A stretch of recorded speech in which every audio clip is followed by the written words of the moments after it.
ឲ្យបងចង់ដឹងវិធីប្រើអាទិត្យនឹងម្ដងបងព្រោះខ្ញុំកើតទូចដែរទៅបងមិនតិចដែរទៅលាបទៅឆាប់បាត់ទៅបងឆ្នាំទៅមួយថ្ងៃប្រកែបងឥឡូវខ្ញុំជួបបាត់អស់ហើយខ្ញុំចង់ដឹងវិធីលាងទឹកសម្អាតនឹងម្ដងបង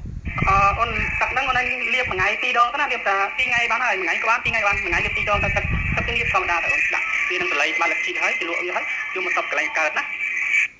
យើងលាបធម្មតាទៅលាបម្សៅទៅអូនមួយថ្ងៃ2ដងលាបតែថ្ងៃក៏បាន2ថ្ងៃក៏បានតែអូនឯងទៅមើលទៅវារឹងសះចាបងចាអរគុណច្រើនហើយវាបានតែមួយថ្ងៃជូរអស់ហើយលឿនហើយអូនម្សៅសល់ទុកណាអូន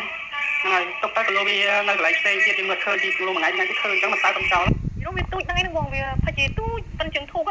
វាឡើងវាថាវាទូចខ្លាំងបងវារៀងដូចអត់ដល់ទិញសម័យវារៀងធំដែរធំទៅពេលខ្ញុំអត់ឃើញមានជួយទេបងតែវាស្វិតក្រៀមទៅបណ្ដោះឃើញមានអីសោះបង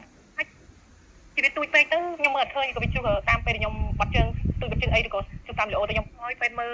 ឲ្យពេទ្យពិនិត្យខ្ញុំមើលព្រាខ្ញុំទៅឃើញមានដុសសេមុនហើយមិនខ្ញុំទិញតាមមួយថ្ងៃវារៀងមានកថារៀងទូចដែរបើឆាប់ទៅដុតឆាប់អីទៅឆាប់បាត់ហ្នឹងហើយវាជ្រុះហើយចង់ព្រោះភាសាហ្នឹងដាក់ទៅវាក្រៀមស្វិតទូចដាច់អស់អញ្ចឹងណាជ្រុះចេញមកអញ្ចឹងបងវារៀងដល់ពេលខ្ញុំនៅបានធ្វើអីទៅបងនៅទៅវារៀងទូចពុយទៅខ្ញុំបានខ្ញុំខ្លាចវារីកធំខ្លាំងបានខ្ញុំយកតាមមួយថ្ងៃទៀតទៅវាតែមួយថ្ងៃបាត់យល់2ថ្ងៃចុះបាត់ដល់ទៀតមើលទៅវាអត់មានឃើញកាពេកកពកដូចផ្សេងមុនមុនបងរៀបស្មើខ្ញុំមើលអីមើលខ្លួនឯងមើលអីបងបាទអូនអរអញ្ចឹងចាបងអរគុណច្រើន